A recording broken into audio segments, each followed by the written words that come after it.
Hi there, this is part 4 of a 5-part series about making a journal from scratch. So if you haven't seen the previous videos, definitely go back and watch those first. So here in part 4, you should have all the signatures of paper for your journal ready to go. They're folded and ready to be sewn into your journal. And oftentimes I make a bunch and they might not be perfectly sized yet, so I still have to trim them. Here I have a single signature that has a variety of papers in different sizes all put together. And I'm definitely going to trim it down to size. It's okay if the papers are different sizes, and it's okay if you want to include like smaller sizes of paper inside as well, as long as they're folded and there's always that middle part that you can sew through to attach it to the journal, then you're good to go. In this example, I definitely want to trim off like the excess right-hand side part to make sure it fits into my journal. But even if it were to be the right size, you can see here with this stack of scrapbook paper, it's already trimmed on the right, so you get like that perfect edge. But these stack of papers here, I haven't trimmed them, so you see because they're pretty thick, when you fold them together, there's that weird deckled edge on the right. It doesn't bother me to have sort of that hangover when folded papers are all put together, but if you don't like it, you can definitely trim that little bit off just because you don't like that hangover. You can use like these little binder clips to hold all the papers together and they won't move around, so then you could take it to your cutting mat or wherever it is that you cut, and you can use an X-Acto knife and a metal ruler and just slowly cut off all those extra little edges. And the secret, of course, to cutting with an X-Acto knife is actually to not push hard, is to go at it really slowly, and just it's like slowly and surely, and it'll make a really nice smooth cut and will give you that perfect edge on the side. But yeah, it's definitely preference. I usually don't do it. Maybe if you're making a gift, you might do it just to have that perfect edge. It's really up to you. But once you have your papers ready, then depending on the size of the journal, you will want to make 3 or more holes in the folded part, the spine part, so that you can sew the cover and the journal together. So I'm making an A5 journal, and I usually make 5 holes for A5 journals.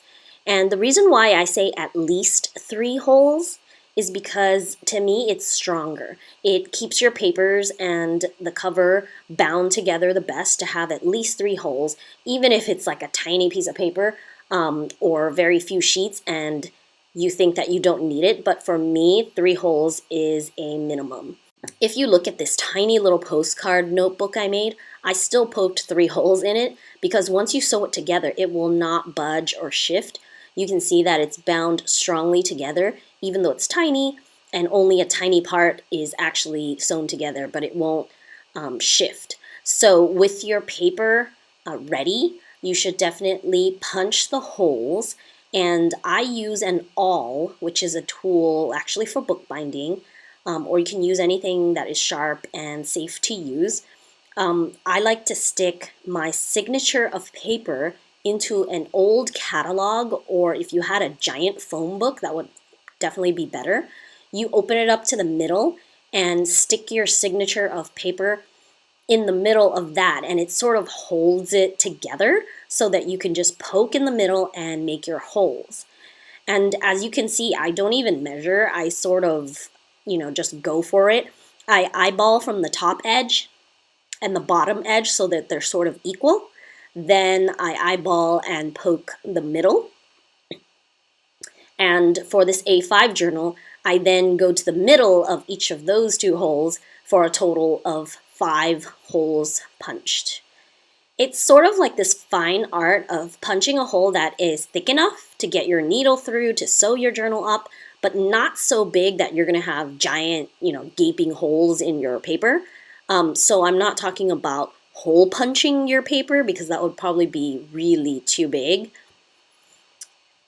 So now that I have all the papers punched, I would have to do the same for the cover of my journal.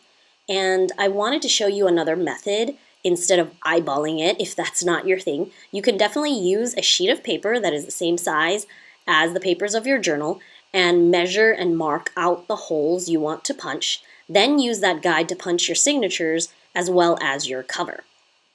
So here I put the paper over my cover and it's marked with the holes I want to punch. So I just position it in the middle, then I use my awl to make the holes, and I have that old catalog on the bottom to protect my desk.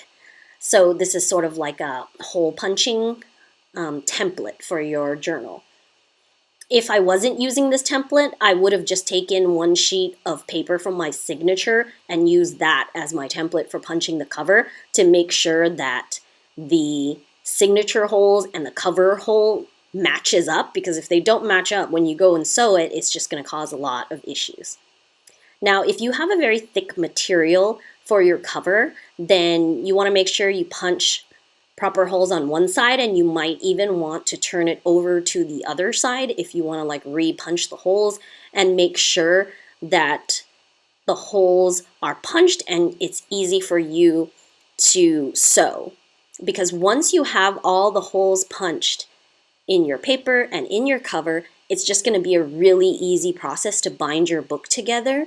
If that part isn't done well, then you're just going to be struggling a lot when you're trying to actually sew your papers together, because it's like you're trying to force something through and maybe the holes are not big enough or you can't see them very well, and there's just that whole struggle. So just make sure you have all your holes punched in your signatures and in your cover, and it's sort of all ready to go for the final part of actually putting your journal together. So now you can jump on over to the next video and finish making your own journal.